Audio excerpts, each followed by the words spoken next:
Russia and Ukraine.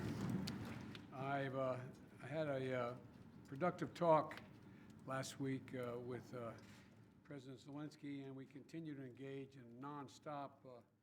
How to deter Russia is at the essence of the Biden-Schultz meeting that will take place next week, because averting war and preserving the European political order is crucial for everything else that Germany wants to achieve in the world, and frankly, also for the Biden administration.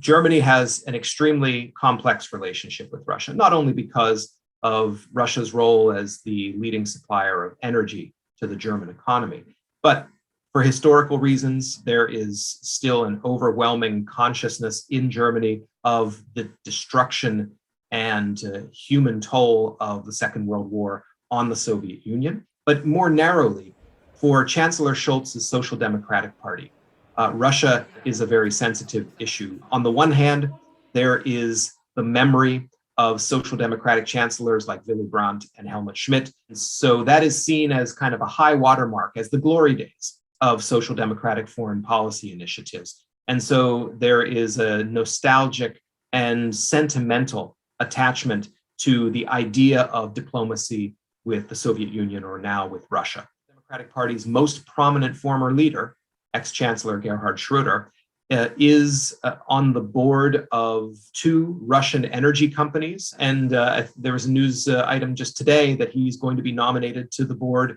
of Gazprom. So the brunt of the blowback costs from economic sanctions, whether it's financial sanctions on banks, whether it is energy sanctions, whether it is suspending Nord Stream 2 forever, will be borne by the Europeans, and by some Europeans, not by all Europeans. That also has political implications at a time when you have a gas price spike, when you have a gas supply problem, and yes, the Russians have something to do with that.